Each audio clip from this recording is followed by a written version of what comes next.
നമസ്കാരം. CPM-നും CPM നേതാക്കൾക്കും ഇത് നല്ല കാലമല്ല എന്നാണ് സമീപകാല സംഭവങ്ങൾ വ്യക്തമാക്കുന്നത്. നിലമ്പൂർ MLA ആയ PV അൻവർ CPM-ന്റെ തലതൊട്ടപ്പൻ എന്ന് വിശേഷിപ്പിക്കുന്ന മുഖ്യമന്ത്രി പിണറായി വിജയൻ്റെ പേഴ്സണൽ സെക്രട്ടറിക്കെതിരെയും ആഭ്യന്തര വകുപ്പിനെതിരെയും പിണറായി വിജയൻ്റെ അതീവ വിശ്വസ്തരിൽ വിശ്വസ്തൻ എന്നറിയപ്പെടുന്ന ADGP MR അജിത് കുമാറിനെതിരെയും അതീവ ഗുരുതരമായ ആരോപണങ്ങൾ ഉയർത്തിക്കൊണ്ടാണ് PV അൻവർ കേരള രാഷ്ട്രീയ സാമൂഹ്യ മണ്ഡലത്തിൽ കോളിളക്കം സൃഷ്ടിച്ചത്. ഇത് മുഖ്യമന്ത്രിയുടെയും CPM-ന്റെയും ഉറക്കം കെടുത്തുന്ന പ്രസ്താവനകൾ തന്നെയായിരുന്നു, ആരോപണങ്ങൾ തന്നെയായിരുന്നു. PV അൻവർ ഉന്നയിച്ച ഓരോ ആരോപണത്തിൻ്റെയും കുന്തമുന നീണ്ടു ചെന്ന് തറച്ചത് മുഖ്യമന്ത്രി പിണറായി വിജയൻ്റെ നെഞ്ചിലായിരുന്നു. മുഖ്യമന്ത്രി പിണറായി വിജയൻ കൈയാളുന്ന ആഭ്യന്തര വകുപ്പിൽ തന്നെയായിരുന്നു.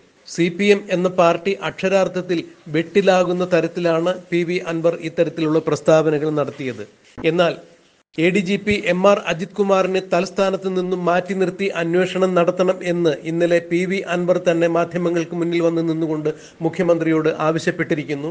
PV അൻവർ എപ്പോഴും അങ്ങനെയാണ്. മുഖ്യമന്ത്രിയോടോ അല്ലെങ്കിൽ മുഖ്യമന്ത്രിയുടെ പൊളിറ്റിക്കൽ സെക്രട്ടറിയോടോ ഒരു കത്ത് കൊടുത്ത് പരിഹരിക്കാവുന്ന കാര്യങ്ങൾ അത്രയും പൊതുസമൂഹം കൂടി അറിയണം. ഇവിടെ ഇന്നതൊക്കെയാണ് നടക്കുന്നത് എന്ന് ജനങ്ങൾ അറിയണം, എനിക്ക് ജനങ്ങളോടാണ് പ്രതിബദ്ധത എന്ന രീതിയിൽ മാധ്യമങ്ങൾക്ക് മുന്നിൽ വന്ന് നിന്നുകൊണ്ട് തനിക്ക് പറയാനുള്ള കാര്യങ്ങൾ അത്രയും പറഞ്ഞതിന് ശേഷം അഥവാ വെളിപ്പെടുത്തിയതിന് ശേഷം മാത്രമാണ് ഈ വിവരങ്ങൾ പാർട്ടി സെക്രട്ടറിക്കോ മുഖ്യമന്ത്രിക്കോ കത്തുമുഖേന അറിയിക്കുന്നത്. ഈ രീതിയാണ് ഇപ്പോൾ കുറെ കാലമായി PV അൻവർ അവലംബിച്ചു കൊണ്ടുവരുന്നത്.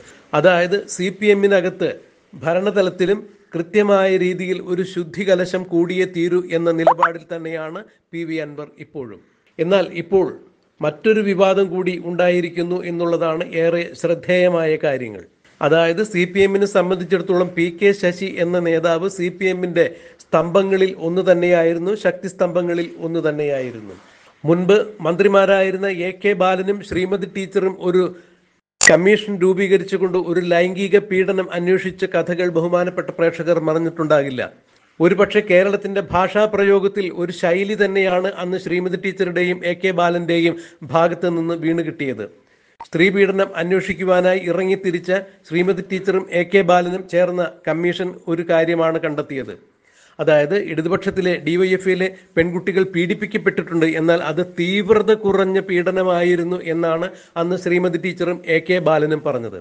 പീഡനത്തിന്റെ ആഴം അളക്കുന്ന ഏത് തരത്തിലുള്ള ഉപകരണമാണ് AK ബാലന്റെയും ശ്രീമതി ടീച്ചറിന്റെയും കയ്യിലുള്ളത്, ഇത് വ്യക്തമാക്കണം എന്ന് തന്നെയാണ് അന്ന് സാമൂഹ്യ മാധ്യമങ്ങളിൽ അടക്കം ആളുകൾ AK ബാലനും CPM-നും ശ്രീമതി ടീച്ചറിനും എതിരെ പൊങ്കാലയിട്ടുകൊണ്ട് രംഗത്ത് വന്നത്. ആ കഥയിലെ പീഡന നായകൻ PK ശശി തന്നെയായിരുന്നു എന്നുള്ളതാണ്. അതേ തുടർന്ന്, അതായത് അന്നത്തെ ആ പീഡന കഥയ്ക്ക് തുടർന്ന് PK ശശിക്ക് അച്ചടക്ക നടപടി നേരിടേണ്ടതായി വന്നു. കുറെ കാലം അദ്ദേഹത്തിന് പാർട്ടിയിൽ നിന്ന് പുറത്തു നിൽക്കേണ്ടതായി വന്നു. എന്നാൽ പിന്നീട് രണ്ടാം പിണറായി വിജയൻ സർക്കാരിന്റെ കാലത്ത് അദ്ദേഹം പാർട്ടിയിലേക്ക് സജീവമായി സമഗ്രമായി തന്നെ തിരിച്ചെത്തുകയും ഇപ്പോൾ KTDCയുടെ ചെയർമാൻ സ്ഥാനം അദ്ദേഹമാണ് അലങ്കരിക്കുന്നത്. വീണ്ടും PK ശശി വിവാദങ്ങളിൽ നിറയുന്നു. പാലക്കാട് കഴിഞ്ഞ ദിവസം നടന്ന മേഖലാ സമ്മേളനങ്ങളിലാണ് PK ശശിക്കെതിരെ അതിശക്തമായ വിമർശനങ്ങൾ ഉണ്ടായത്. പാലക്കാട് ജില്ലാ സെക്രട്ടറിയായ ES സുരേഷ് ബാബുവിനെതിരെ ലൈംഗിക പീഡനവും സാമ്പത്തിക ക്രമക്കേടുകളും വരെ ആരോപിച്ചുകൊണ്ട് PK ശശി രംഗത്ത് വന്നിരിക്കുന്നു. ഇത് വ്യാജമായ ആരോപണമാണ് എന്നാണ് പാലക്കാട് ചേർന്ന 2 മേഖലാ യോഗങ്ങളിലും ഉരുത്തിരിഞ്ഞു വന്ന അഭിപ്രായം. അതുകൊണ്ട് PK ശശിക്കെതിരെ അച്ചടക്ക നടപടി വേണം എന്ന് തന്നെയാണ് മേഖലാ യോഗങ്ങൾ CPM-ന്റെ സംസ്ഥാന സെക്രട്ടറിയായ MV ഗോവിന്ദനോട് ആവശ്യപ്പെട്ടത്. MV ഗോവിന്ദനും ഇത് തന്നെയാണ് പറഞ്ഞത്. PK ശശിയുടെ ഭാഗത്ത് നിന്ന് ഉണ്ടായത് നീചമായ പ്രവൃത്തിയാണ് എന്ന് MV ഗോവിന്ദൻ എടുത്തു പറയുമ്പോൾ ഈ നീചമായ പ്രവൃത്തി ചെയ്ത PK ശശി ഇനി പാർട്ടിയുടെ ഒരു ഉത്തരവാദിത്തപ്പെട്ട സ്ഥാനങ്ങളിലും ഉണ്ടായിരിക്കില്ല എന്ന് തന്നെയുള്ള സൂചനകളാണ് MV ഗോവിന്ദന്റെ വാക്കുകളിൽ നിറഞ്ഞു നിന്നിരുന്നത്. പൊതുജനങ്ങൾക്കിടയിൽ പാർട്ടിക്ക് അപമതിപ്പുണ്ടാക്കുന്ന തരത്തിലുള്ള പ്രസ്താവനകൾ PV അൻവറിന്റെ ഭാഗത്ത് നിന്ന് വന്നുകൊണ്ടിരിക്കുമ്പോൾ മുഖ്യമന്ത്രിയുടെ അതിവിശ്വസ്തൻ എന്ന് വിശേഷിക്കപ്പെടുന്ന ക്രമസമാധാന ചുമതലയുള്ള ADGP, RSSന്റെ ദേശീയ സെക്രട്ടറി, കേരളത്തിന്റെ ചുമതലയുള്ള ദത്താത്രേയ ഹൊസബളയെ കണ്ടതുമായുള്ള വിവാദ വിഷയങ്ങൾ കേരള സർക്കാരിനും മുഖ്യമന്ത്രിക്കും CPM-നും നാണക്കേടുണ്ടാക്കിയിരിക്കുന്ന ഈ സാഹചര്യത്തിൽ അതിന് ഏത് തരത്തിൽ മറുപടി പറയേണ്ടു എന്ന് വിഷമിച്ചിരിക്കുന്ന അവസരത്തിലാണ് ഇപ്പോൾ PK ശശിക്കെതിരെ പാർട്ടിയിൽ നിന്ന് തന്നെ, അതായത് പാലക്കാട് മേഖലാ യോഗങ്ങളിൽ നിന്നും PK ശശിക്കെതിരെ അതീവ ഗുരുതരമായ ആരോപണങ്ങൾ ഉയർന്നിരിക്കുന്നു.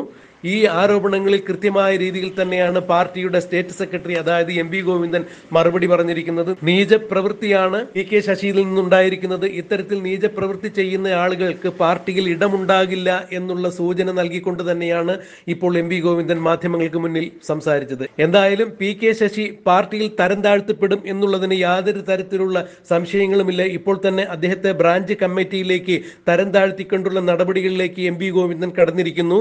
ഇനിയും PK ശശി അച്ചടക്ക ലംഘനങ്ങൾ നടത്തിക്കഴിഞ്ഞാൽ തീർച്ചയായും CPM-ന് വെളിയിൽ പോകും എന്നുള്ള കാര്യങ്ങൾ തന്നെയാണ് പറഞ്ഞു കേൾക്കുന്നത്.